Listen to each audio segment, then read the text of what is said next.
Hello everyone, आज का हमारा टॉपिक है classical theory of income, output and employment. Introduction. According to classical writers, wage rate is flexible and labor supply and demand changes are determined by wage rate. The full employment is automatically achieved. Classical economics के हिसाब से जो economy है वो हमेशा equilibrium position पे रहती है। अब लेबर मार्केट इक्विलिब्रियम पे कब होगा? जब supply of labour will be equals to demand of labour. तो लेबर का जो डिमांड और सप्लाई है वो डिटरमाइन कौन करेगा? वेज रेट डिटरमाइन करेगा। ठीक है, वेज रेट के हिसाब से demand and supply of labour रहेगा और the full employment is automatically achieve. Short run में भले डिसइक्विलिब्रियम है लेकिन लॉन्ग रन में डिमांड और सप्लाई ऑफ लेबर इक्विलिब्रियम हो जाएंगे। Next is capital market is established. Capital market equilibrium is established when saving and investment are equal. तो capital market में equilibrium कब होगा? जब saving equals to investment. Goods market. The goods market equilibrium is established by changes in the supply and demand of goods. तो goods market में equilibrium तब होगा जब demand and supply of goods will be equal. The goods and labor market are defined as real market. तो real market में goods और labor आते हैं। Capital market is the financial market. Money को न्यूट्रल माना है, इसलिए इंपॉर्टेंस ज्यादा किसको दिया है? गुड्स और लेबर को। That is why the real market such as labour and goods are important. Okay, तो हम यहाँ पे पढ़ेंगे demand and supply of labours. Next is assumption of the theory. Theory ये एज्यूम करती है no change is observe in the following variables. Technology में कोई चेंज नहीं है, सेम है। कैपिटल स्टॉक यानी कि जो एसेट्स हैं वो हमने इंक्रीज नहीं किए हैं, एज इट इज है। पॉपुलेशन कांस्टेंट है, लोगों का टेस्ट एंड प्रेफरेंस भी नहीं बदल रहा है। गुड्स एंड सर्विसेज जितने भी है इकोनॉमी में उनके प्राइसेस कांस्टेंट है। फुल एम्प्लॉयमेंट है इकोनॉमी में, इस वजह से ही इक्विलिब्रियम एस्टैब्लिश हो सकता है। परफेक्ट कंपटीशन है लेबर मार्केट में, यानी कि पूरे मार्केट में जो वेज रेट है वो एक ही चल रहा है। अगर इंक्रीज होगा तो सब इंक्रीज कर देंगे, डिक्रीज होगा तो सब डिक्रीज कर देंगे। इसको बोलेंगे perfect competition in labour market. These are the 7 assumption of the theory. Next is demand of labor. So demand of labor is dependent on two factors, that is production function और दूसरा marginal physical productivity of labor. Production function क्या होता है? जो relationship बताता है factors of production में और आउटपुट में। यहाँ पे फैक्टर्स ऑफ प्रोडक्शन में सिर्फ हमने अभी यहाँ लेबर लिया है, वैसे 4 फैक्टर्स ऑफ प्रोडक्शन होते हैं: land, labour, capital and entrepreneur. Okay, if the amount of capital is constant and if units of labor increases, the output increases at diminishing rate. यानी कि अगर हम अपना कैपिटल को चेंज नहीं कर रहे हैं, उसको कांस्टेंट रखा है, उसको इंक्रीज नहीं कर रहे हैं, सिर्फ लेबर इंक्रीज किए जा रहे हैं, तो क्या होगा? आउटपुट बढ़ेगा, लेकिन किस रेट से बढ़ेगा? डिमिनिशिंग रेट से बढ़ेगा। डिमिनिशिंग रेट का मतलब क्या होता है? फॉर एग्जाम्पल, अगर आउटपुट अभी 100 है, इंक्रीज होके हो जाता है वो 120 और एडिशनल हमने लेबर्स एम्प्लॉय किए तो इंक्रीज होके कितना हो गया? 135। अगेन लेबर्स ऐड किए और हमारा कैपिटल कांस्टेंट है तो आउटपुट इंक्रीज होके कितना हो गया? 140। यहाँ पे क्या है? इंक्रीज तो हो रहा है लेकिन रेट देखो, अब 100 से 120 कितना इंक्रीज हुआ? 20। 120 से 135 कितना इंक्रीज हुआ? 15। 135 से 140 कितना इंक्रीज हुआ? ओनली 5। तो ये जो रेट है धीरे धीरे कम होता जा रहा है, एक पॉइंट पे 0 हो जाएगा, फिर नेगेटिव हो जाएगा। तो अगर हम कैपिटल को कांस्टेंट रख रहे हैं तो लेबर को एक लिमिट तक ही इंक्रीज करना होता है। अगर इंक्रीज करते गए तो आउटपुट तो इंक्रीज होता है लेकिन उसका रेट कैसा रहता है? Diminishing rate. Okay, so marginal productivity भी क्या हो जाएगी? कम हो जाएगी। यहाँ पे एग्जाम्पल हम ले सकते हैं कि एक फील्ड है जिसमें सिर्फ 5 लेबर्स की जरूरत है, 5 फार्मर्स की जरूरत है। वो जो 5 फार्मर्स हैं वो उस लैंड को 100% यूटिलाइज कर रहे हैं, जितना प्रोडक्शन हो सकता है वो 5 लेबर्स उस लैंड से कर रहे हैं, लेकिन अगर उन 5 लेबर्स में हमने 5 और ऐड कर दिए, यानी कि अब फील्ड उतनी ही है लेकिन अब 10 लेबर्स काम कर रहे हैं, तो जितना भी आउटपुट होगा उस लैंड का, जो पहले 5 में डिवाइड हो रहा था, अब वो कितने में डिवाइड होगा, 10 फार्मर्स में डिवाइड होगा। इससे क्या होगा, हर एक फार्मर की प्रोडक्टिविटी कम हो जाएगी। This is known as the marginal productivity. Okay, so marginal productivity will also decrease. Second, marginal physical productivity of labor. The marginal physical productivity of labor is calculated on the basis of the addition to the output produce of keeping the other factors of production as given. यानी कि जितने factors हैं, labour, capital, entrepreneur, उनको रखो constant और सिर्फ labour हम increase कर रहे हैं, तो एक एडिशनल लेबर अगर हमने इंक्रीज किया, उसकी वजह से हमारा आउटपुट कितना इंक्रीज होगा, उसको बोलेंगे उस पर्टिकुलर लेबर की marginal physical productivity.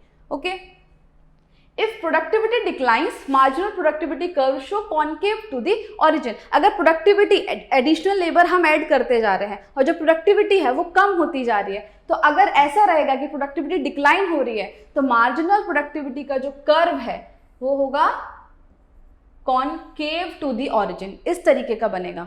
The demand of labour and real wages are inversely related. Wages और डिमांड का कैसा रिलेशन है, इनवर्स रिलेशन है। अगर वेज रेट इंक्रीज कर देंगे तो जो एम्प्लॉयर्स हैं वो क्या करेंगे, डिमांड ऑफ लेबर को डिक्रीज कर देंगे। उनको तो महंगा पड़ेगा तो वो लेबर की डिमांड को क्या कर देंगे, डिक्रीज कर देंगे। और अगर वेज रेट कम हो जाता है तो employers will increase their demand of labour. So there is inverse relationship between demand of labour and real wages. The demand of factors of production depends on 2 factor. अब जब ये लेबर का demand करते हैं वो भी 2 फैक्टर्स पे depend है। पहला, marginal revenue from the output, दूसरा है marginal cost for the additional unit of labour.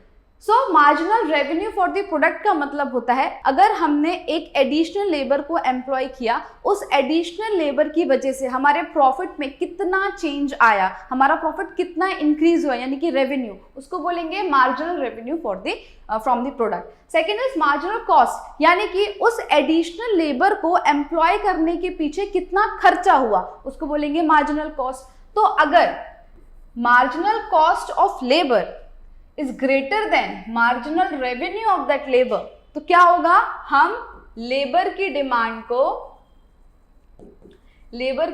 को क्या कर देंगे, डिक्रीज कर देंगे, क्योंकि उस लेबर को एम्प्लॉय करने में खर्चा ज्यादा हो रहा है और उस एम्प्लॉयमेंट से जो रेवेन्यू जनरेशन है वो कम है, तो हम लेबर की डिमांड कम कर देंगे। लेकिन अगर सिचुएशन ऐसी होगी कि marginal cost less than marginal revenue, उसको एम्प्लॉय करने में जो खर्चा हो रहा है वो उसके रेवेन्यू जनरेशन से कम है, यानी कि यहाँ पे अब एम्प्लॉयर्स या फिर प्रोड्यूसर को फायदा होता है, तो इस सिचुएशन में वो क्या करेंगे, डिमांड ऑफ लेबर बढ़ा देंगे। इसलिए demand of factors of production यानी कि labour is dependent on 2 factors, marginal revenue और मार्जिनल कॉस्ट।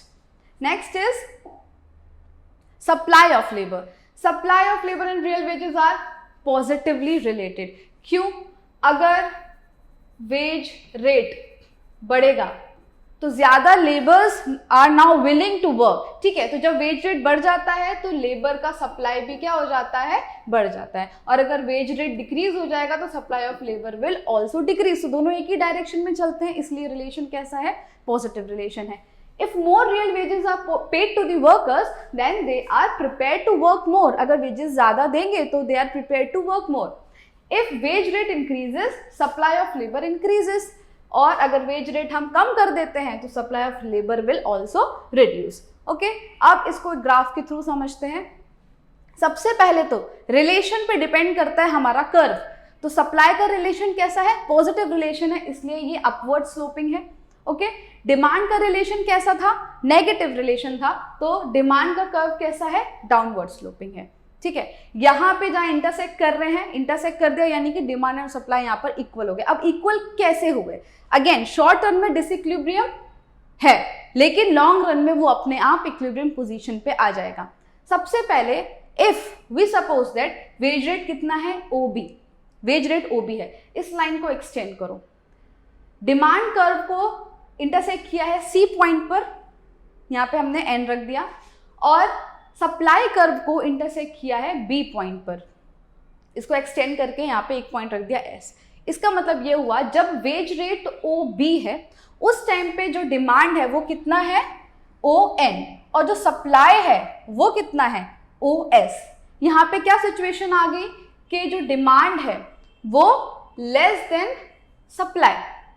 कितनी है demand ON, which is less than supply कितनी है OS।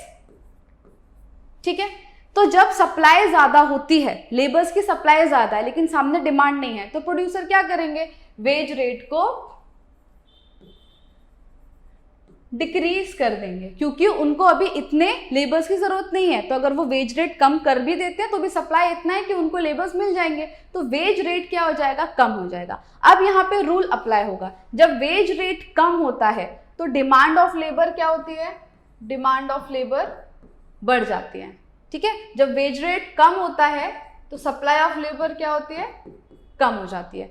अब यहाँ पे देखो, वेज रेट जो है वो B से E पॉइंट पर आ गया, यानी कि wage rate decreases from OB to OA। Wage rate कम हुआ, वेज रेट कम होने से डिमांड क्या हो जाएगी, बढ़ जाएगी। तो पहले डिमांड C थी, अब ये आगे शिफ्ट हो गई है E, यानी कि डिमांड क्या हो गई, इंक्रीज हो गई। ओके, सप्लाई क्या होता है, डिक्रीज हो जाता है। पहले सप्लाई कितना था, B पॉइंट पे था, अब ये कम हो गया और E पॉइंट पे आ गया। जैसे ही वेज रेट कम किया, डिमांड बढ़ी, सप्लाई कम हुई और पूरी इकोनॉमी इक्विलिब्रियम स्टेज पे पहुंच गई, इसलिए S और D कर्व ने यहाँ पे इंटरसेक्ट किया।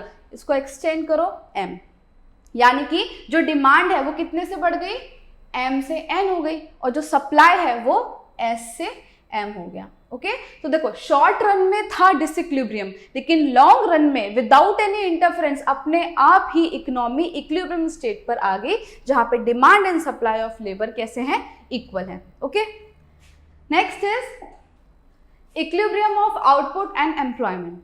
How the employment and output equilibrium is attain can be explain by the following graph. ये जो ग्राफ है ये है एम्प्लॉयमेंट इक्विलिब्रियम का। Demand and supply of labour x axis पे रखा है, वाई एक्सिस पर real wages. Supply curve upward sloping, demand curve downward sloping, जहां पे इंटरसेक्ट कर गया वो है इक्विलिब्रियम पॉइंट, यानी कि जब रियल वेजेस OA है उस टाइम पे डिमांड और सप्लाई ऑफ लेबर इक्वल है, जो कि कितना है ON। So this is employment equilibrium. Okay, अब आउटपुट इक्विलिब्रियम, एक्स एक्सिस पे नंबर ऑफ लेबर्स, कौन से लेबर्स जो एक्चुअली एम्प्लॉयड हैं वो, और वाई एक्सिस पे प्रोडक्टिविटी, इन लेबर्स की प्रोडक्टिविटी। ये जो ग्राफ बनेगा ये है आउटपुट का ग्राफ। जब number of labours into productivity करते हैं तो आउटपुट आता है। तो ये जो ग्राफ है अपवर्ड जा रहा है, ये क्या है, आउटपुट। ये जो पॉइंट E है ये कैसे मिला, इसको एक्सप्लेन करने के लिए ये मैंने छोटे फिगर्स बनाए हैं। ये देखिए, ये कौन सा है, एम्प्लॉयमेंट इक्विलिब्रियम। ये जो लाइन है N से जो स्टार्ट हो रही है, इसको हम एक्सटेंड करेंगे और ऊपर वही वाला ग्राफ बनाया। ये जो इक्विलिब्रियम की लाइन है, जहां पर भी आउटपुट वाले ग्राफ को इंटरसेक्ट कर जाएगी वो होगा आउटपुट इक्विलिब्रियम। ओके, ठीक है, इस लाइन को एक्सटेंड किया, इसने आउटपुट ग्राफ को कहां पे इंटरसेक्ट किया है, E पॉइंट पे। So it will extend to I। इसका मतलब ये है कि जब प्रोडक्टिविटी OI है उस टाइम पर जो प्रोडक्शन हो रहा है और नंबर ऑफ लेबर्स ON है, इस टाइम पे जो आउटपुट है वो इक्विलिब्रियम पोजीशन पे कब आ रहा है, इस पॉइंट पे। ओके, सो ये होगा आउटपुट इक्विलिब्रियम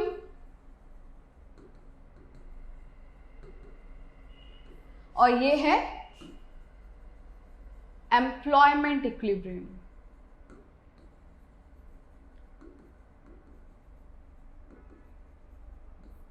ओके, सो आज का टॉपिक हमारा यहीं खत्म होता है। आई होप आपको समझ में आया होगा। Thank you.